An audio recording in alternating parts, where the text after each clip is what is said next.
ओम शांति। अॼु जी मुरली तारीख़ आहे 4/1/2025। अॼु मिटा बाप दादा चवंदा मीठी मीठी ॿार, तव्हां अशरीरी ठही जॾहिं बाप खे यादि कंदा आहियो त तव्हांजे लाइ इहा दुनिया ई ख़त्म थी वेंदी आहे। देह ऐं दुनिया भुलिजी वियो। प्रश्न: बाप द्वारा सभी ॿारनि खे ज्ञान जो टियों नेत्र छो मिलियो आहे? उत्तर आहे, पंहिंजे खे आत्मा समझ बाप जो आहे जहिड़ो आहे उनखे उन रूप में यादि करण लाइ टियों नेत्र मिलियो आहे। परंतु इहो टियों नेत्र कमु तॾहिं ईंदो जॾहिं पूरो योग युक्त रहंदो, अर्थात हिकु बाप सां सची प्रीत हूंदी, कंहिंजे नाम रूप में लटकिया न हूंदा। माया प्रीत रखण में ई विघ्न विझंदी आहे। इन में ॿार दोखो खाई वठंदा आहिनि। माया प्रीत विझण में विघ्न विझंदी आहे। इन में ॿार दोखो खाई वठंदा आहिनि, मतिलबु बाप सां प्रीत बुद्धि थियण में विघ्न विझंदी आहे। हिन में ॿार दोखो खाई वठंदा आहिनि। गीता मरणो तव्हांजी गली में। ओम शांति। सिवाइ तव्हां ब्राह्मण ॿारनि जे हिन गीत जो अर्थ कोई सम्झी न सघे। जीअं वेद शास्त्र आदि ठहिया आहिनि, परंतु जो कुझु पढ़ंदा आहिनि उनजो अर्थ न सम्झी सघंदा आहिनि। इन करे बाप चवंदा आहिनि, मां ब्रह्मा मुख द्वारा सभु वेद शास्त्रनि जो सार सम्झाईंदो आहियां।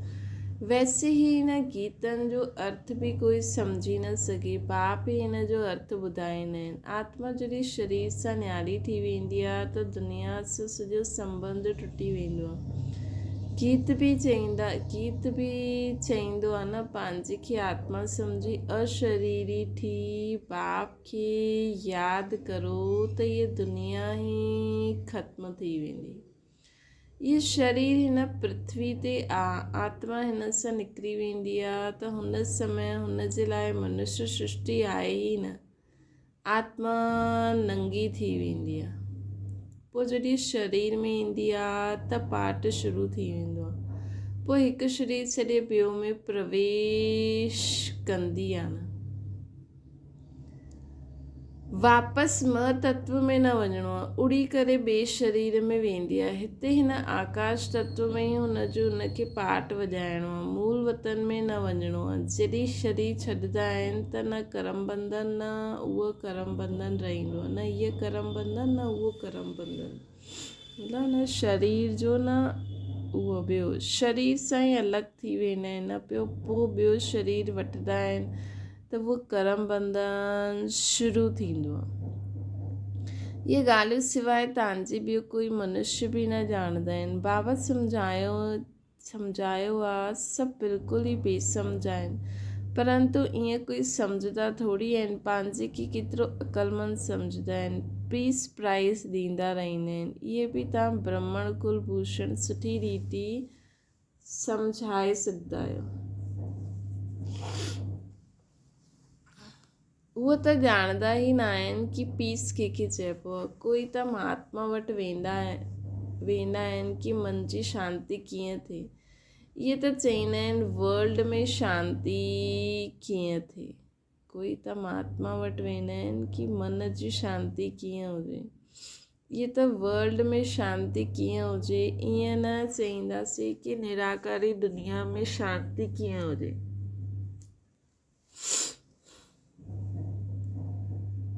इहे त चईंदा आहिनि वर्ल्ड में शांती कीअं हुजे, ईअं न चईंदा कि निराकारी दुनिया में शांती कीअं हुजे। उहो त आहे शांतीधाम।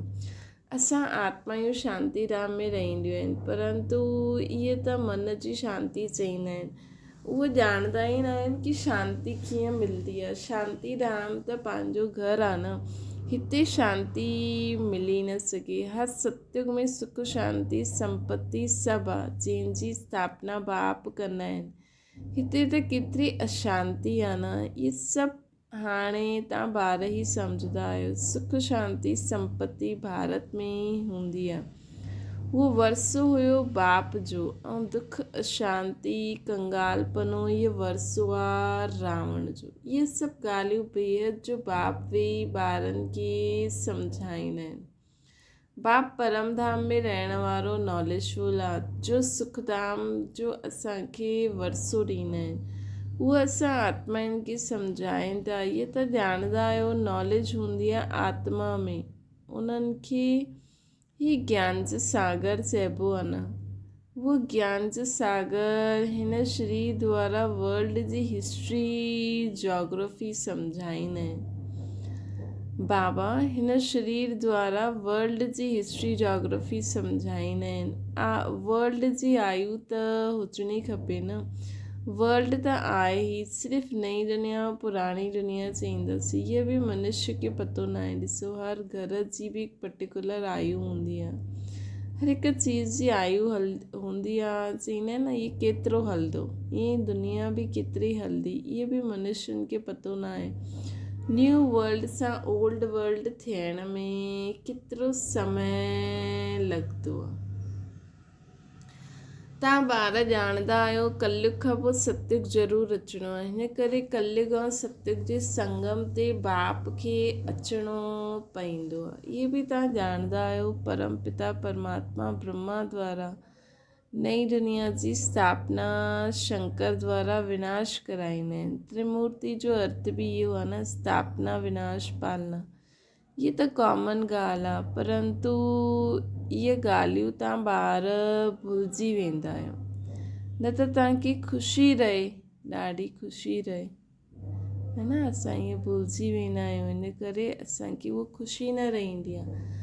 निरंतर यादि रहणी खपे। बाबा असांखे हाणे नई दुनिया जे लाइ लाइक़ु ठाहिनि था। तव्हां भारतवासी ई लाइक़ु ठाहींदा आहियो, ॿियो कोई बि न ठाहींदो आहे। हा, जो ॿियो धर्मनि में कन्वर्ट थी वेंदा आहिनि उहे अची सघंदा आहिनि, पोइ इन्हनि में कन्वर्ट थी वेंदा। जीअं उन में थिया न, इहा सॼी नॉलेज असांजी बुद्धि में आहे। मनुष्य खे सम्झाइणो आहे, इहा पुराणी दुनिया हाणे बदिलंदी आहे। महाभारत लड़ाई बि ज़रूरु लॻणी आहे न। हिन समय ई बाबा अची करे राजयोग सेखारींदा आहिनि। जो राजयोग सिखंदा आहिनि उहा नई दुनिया में हली वेंदा, है न। जो राजयोग सिखंदा आहिनि उहा नई दुनिया में हली वेंदा। तव्हां सभिनि खे सम्झाए सघंदा आहियो कि उच भॻवानु, पोइ ब्रह्मा विष्णु शंकर, जो राजयोग सिखंदा आहिनि उहा नई दुनिया में हली वेंदा। तव्हां सभिनि खे सम्झाए सघंदा आहियो उच भॻवानु आहे, पोइ ब्रह्मा विष्णु शंकर, पोइ अचो हिते मुख्य आहे जगदम्बा जगत पिता।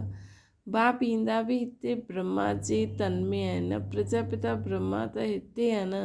ब्रह्मा द्वारा स्थापना सूक्ष्म वतन में त थींदी न, हिते ई तव्हां ईंदा आहियो। इहे व्यक्त खां अव्यक्त ठही वेंदा आहिनि। ये व्यक्त खां अव्यक्त ठही वेंदा आहिनि। ये राजयोग सिखी पोइ विष्णु जा 2 रूप ठाहींदा आहिनि। वर्ल्ड जी हिस्ट्री जोग्राफी सम्झणी खपे। मनुष्य ई सम्झंदा न। वर्ल्ड जो मालिक ई वर्ल्ड जी हिस्ट्री जोग्राफी सम्झाए सघंदा आहिनि। उहे नॉलेजफुल पुनर्जन्म रहता आहिनि। इहे नॉलेज कंहिंजी बुद्धि में न आहे, परखण जी बि बुद्धि खपे। बाबा चवनि था परखण जी बि बुद्धि खपे। केरु सुठी रीति सम्झी सघंदो आहे, कुझु बुद्धि में वेंदो आहे या ईअं ई आहे। नब्ज़ ॾिसणी खपनि। हिकु अजमेर खां नामी ग्रामी वैद्य थी करे वियो, चईंदो हुयो ॾिसण सां ई उनजी बीमारी खे उनखे बीमारी जो पतो पइजी वेंदो हुयो। हाणे तव्हां ॿारनि खे बि सम्झणो खपे कि इहा लाइक़ु आहे या न लाइक़ु आहे, है न। असांखे सम्झणो खपे। बाबा त ॿारनि खे ज्ञान जो 3 नेत्र ॾिनो अथई, जंहिंसां तव्हां पंहिंजे खे आत्मा सम्झी बाप जो आहे जहिड़ो आहे उन्हनि खे उन रूप में यादि कंदा आहियो। परंतु अहिड़ी बुद्धि उन्हनि जी हूंदी जो पूरा योग युक्त हूंदा, जंहिंजी बाप सां गॾु प्रीत बुद्धि हूंदी, है न। जंहिंजी बाप सां गॾु प्रीत बुद्धि हूंदी, अहिड़ा ई ॿार सम्झी सघंदा कि केरु बाप जो आहे, जहिड़ो आहे, उनजी उन रूप में यादि कंदा।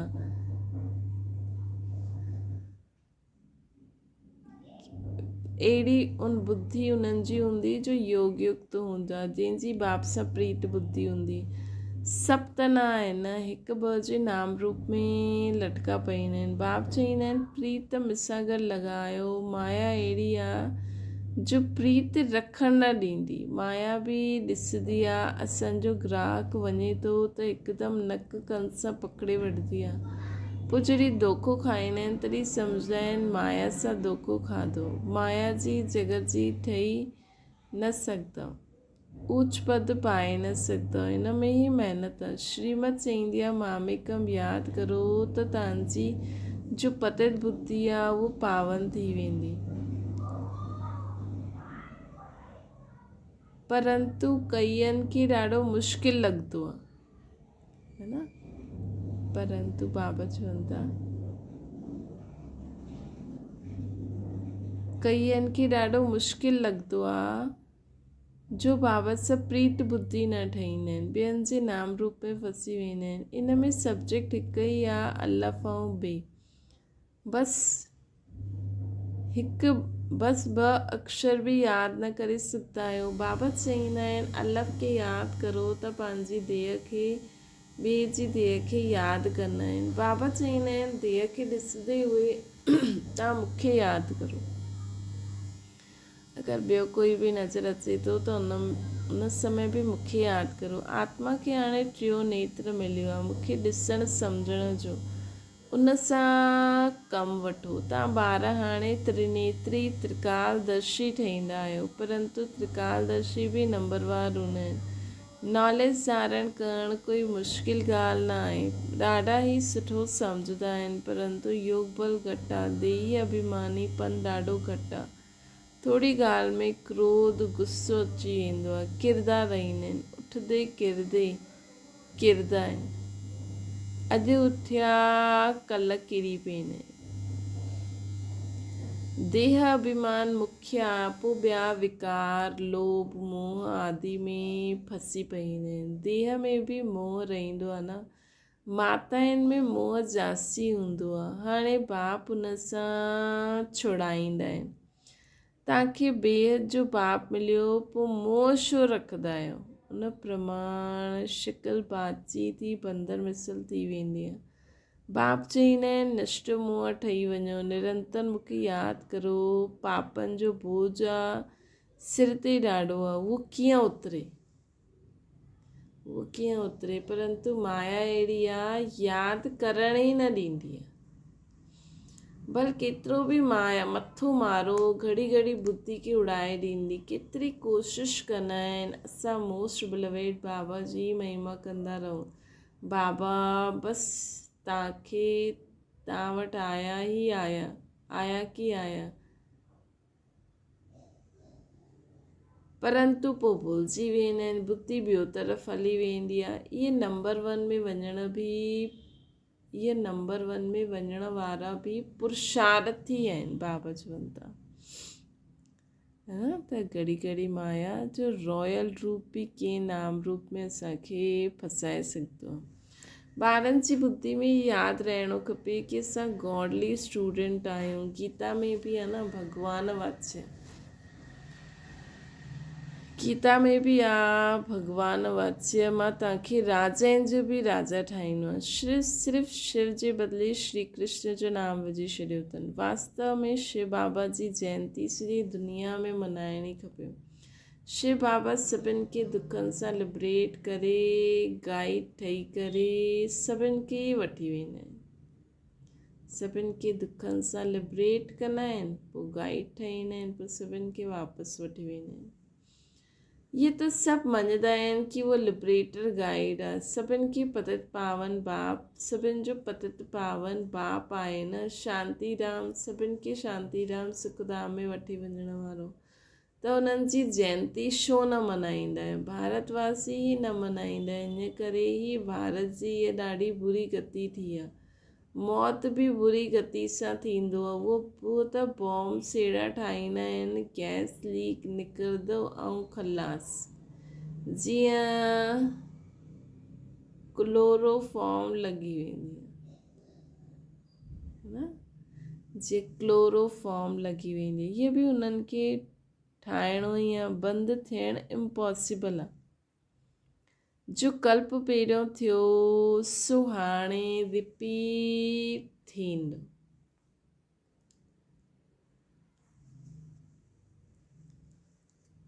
विनाश जो समय जॾहिं हूंदो त ड्रामा प्लान अनुसार एक्ट में अची वेंदासीं। ड्रामा विनाश ज़रूरु कराईंदा, रक्त जी नदियूं हिते पवंदियूं, सिविल वॉर में हिक ॿिए खे मारे छॾंदा। तव्हां बि थोरा ॼाणंदा आहिनि, इहा दुनिया बदिले थी। हाणे असां वेंदा आहियूं सुखधाम, जिस त सदैव ज्ञान जे अतीन्द्रिय सुख में रहणो आहे। जेतिरो यादि में रहंदा ओतिरो सुख वधंदो वेंदो आहे।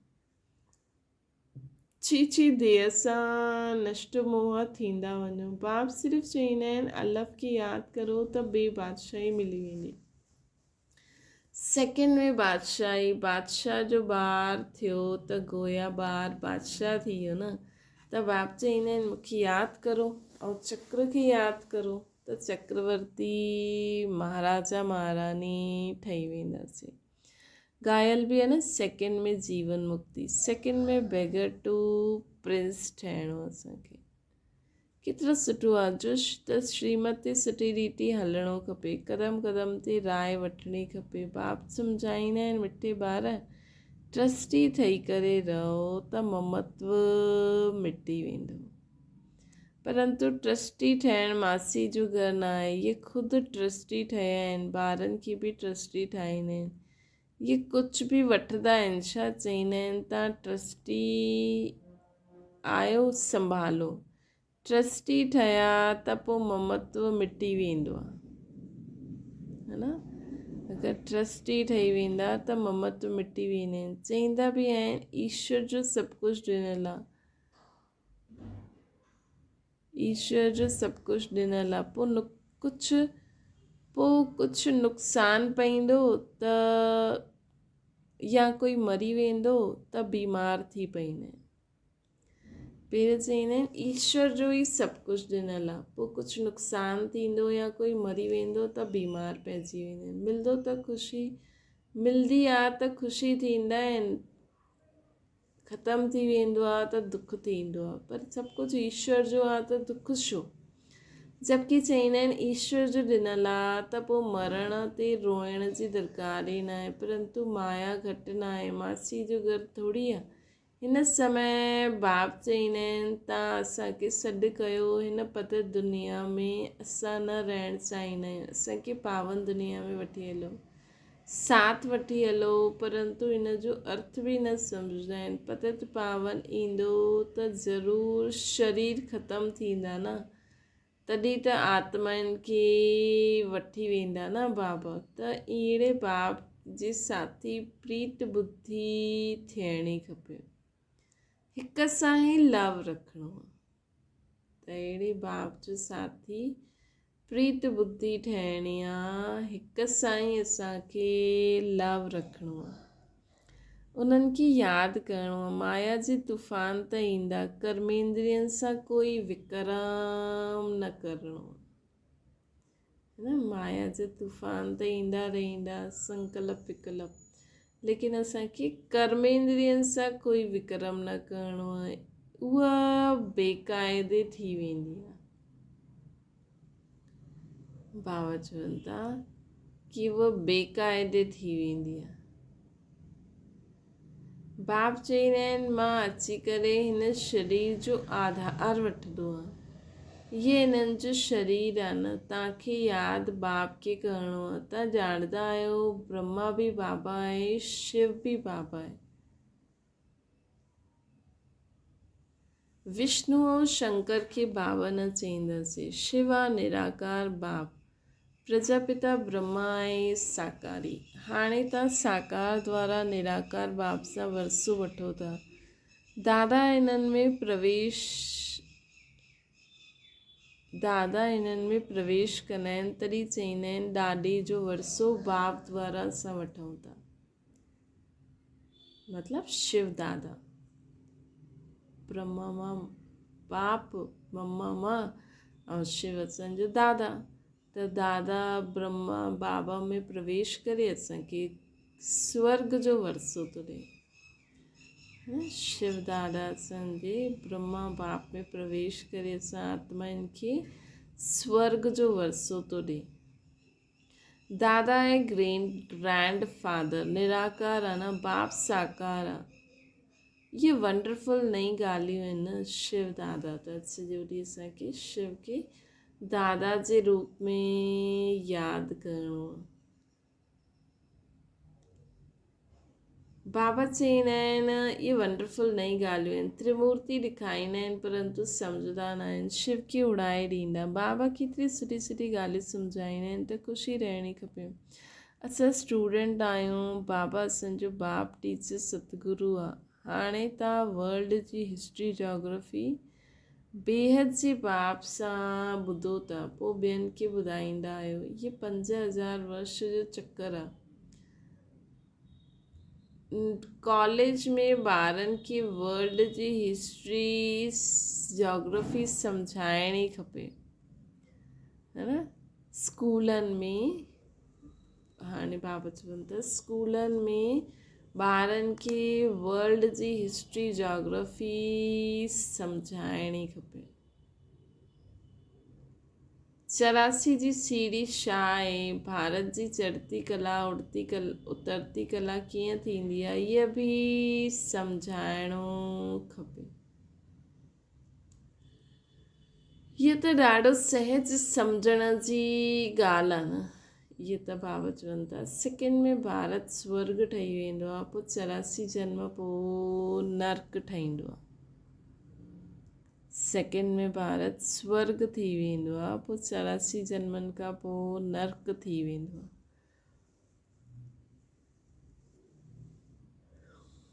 इहा त ॾाढी सहज सम्झण जी ॻाल्हि आहे। भारत गोल्डन एज सां आयरन एज में कीअं आयो, इहे त भारतवासियुनि खे सम्झाइणो खपे।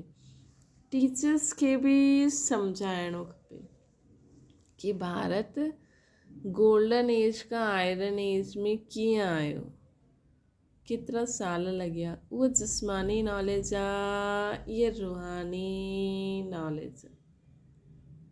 उहो मनुष्य ॾींदा आहिनि, इहे गॉड फादर ॾींदा आहिनि। गॉड फादर असांजो टीचर ठही करे असांखे इहा नॉलेज अची करे ॾींदा आहिनि। उहो मनुष्य सृष्टि जो बीज रूप त उन्हनि वटि मनुष्य सृष्टि जी नॉलेज हूंदी। अच्छा, मीठी मीठी सिकिल ते ॿारनि प्रति माता पिता बाप दादा जो यादि प्यार ऐं गुड मॉर्निंग। रूहानी बाप जी सभिनि रूहानी ॿारनि खे नमस्ते। असांजी बि रूहानी माता पिता बाप दादा खे यादि प्यार गुड मॉर्निंग ऐं नमस्ते। धारणा जे लाइ मुख्य सार, हिन छीछी देह सां पूरो नष्टो मोह थी वञिणो आहे। ज्ञान जे अतींद्र सुख में रहणो आहे। बुद्धि में रहे हाणे हीअ दुनिया बदिले थी। असां वञूं था पंहिंजे सुखधाम में। ॿियो आहे ट्रस्टी ठही करे सभु कुझु संभालंदे हुए पंहिंजोपन ममत्व मिटाए ॾियणो आहे। सभु कुझु संभालंदे हुए पंहिंजो ममत्व सभिनि खां मिटाए छॾियो। कंहिंमें बि मोह न हुजिणो खपे। बुद्धि में रहे हाणे हीअ दुनिया बदिले थी। असां वञूं था सुखधाम। ट्रस्टी थी करे सभु कुझु संभालंदे हुए पंहिंजो ममत्व मिटाए ॾियणो आहे। हिकु बाप सां सच्ची प्रीति रखणी आहे। कर्मेंद्रियनि सां कॾहिं बि कोई विक्रम न करिणो। वरदाना ब्रह्मा बाप समान श्रेष्ठ श्रेष्ठ तस्वीर ठाहिण वारा परोपकारी ठहो। श्रेष्ठ स्मृति श्रेष्ठ कर्म द्वारा तकदीर जी तस्वीर त सभी ॿारनि ठाही आहे। हाणे सिर्फ़ु लास्ट टचिंग आहे संपूर्णता जी, व ब्रह्मा बाप समान श्रेष्ठ श्रेष्ठ ठहण जी। हिन जे लाइ परोपकारी ठहो अर्थात स्वार्थ भाव से सदा मुक्त रहो, है ना। जीवन में स्वार्थ भाव से सदा मुक्त रहो, हर परिस्थिति में, हर कार्य में, हर सहयोगी संगठन में जितरो निस्वार्थपन होंदो ना उतरो ही परोपकारी ठही सकदासीं। हर परिस्थिति में, हर कार्य में, हर सहयोगी संगठन में निस्वार्थ भाव हुजे, असांजो कोई भाव ना आहे न, निस्वार्थ भाव हुजे ओतिरो ही परोपकारी ठही सघंदा। सदा स्वयं खे भरपूर अनुभव कंदा, और सदा स्वयं की छा अनुभव कंदा, भरपूर अनुभव कंदा। सदा स्वयं के भरपूर अनुभव कंदा, सदा प्राप्ति स्वरूप जी स्थिति में स्थित रहींदा, स्व जे प्रति कुछ भी स्वीकार न कंदा। जॾहिं असां परोपकारी थी वेंदासीं न त असां हमेशह ॿियनि खे निस्वार्थपन सां सहयोगी थींदा रहींदासीं। हीअं न कि भई हीअ मां करां थी त मूंखे हीअ बि ॾियनि, वो हमेशा निस्वार्थ भाव सां कमु कंदा, कॾहिं बि ख़ुदि जे लाइ कुझु स्वीकार न कंदा। स्लोगन आहे सर्वस्व त्यागी ठहिण सां ई सरलता ऐं सहनशीलता जो गुण ईंदो। भई असांखे कुझु ख़ुदि जे लाइ न खपे, मान शान नंढी बाबति जी न, मापन जो त्याग सभिनि खां वॾो त्याग आहे। त सर्वस्व त्यागी ठहिण सां ई सरलता ऐं सहनशीलता जो गुण ईंदो। जॾहिं मापन ई न हूंदो त केतिरो बि दुनिया में ॾिसण लाइ सभु कुझु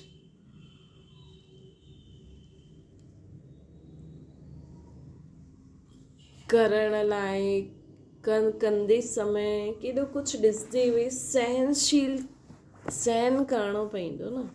भई मापन मतिलबु मूंखे कुझु बि न खपे, मुंहिंजो कुझु बि न आहे, त हुन स्टेज में किथे किथे माण्हुनि खे सहन बि करिणो पवंदो। पर असांखे लॻे न कि सहन करूं था। श्री बाबा मथे चई न कि जो सदा भरपूर रहंदा आहिनि, सर्व प्राप्तियुनि सां भरपूर रहंदा आहिनि, त उन्हनि में निस्वार्थपन अची वेंदो, त कुझु मापन हूंदो ई न, त ऑटोमेटिकली पार थी वेंदा, सरल चित थी वेंदा। अव्यक्त स्लोगन आहे पंहिंजी शक्तिशाली मनसा द्वारा सकाश ॾियण जी सेवा करो। ये सकाश ॾियण जी सेवा निरंतर करे सघंदा आहियूं। हिन में तबियत व समय जी ॻाल्हि न आहे। ॾींहुं राति ये बेहद जी सेवा में लॻी सघंदा आहियो। जीअं ब्रह्मा बाप खे ॾिठो, राति जो बि अखि खुली ऐं बेहद जी सेवा, सकाश ॾियण जी सेवा थींदी रही।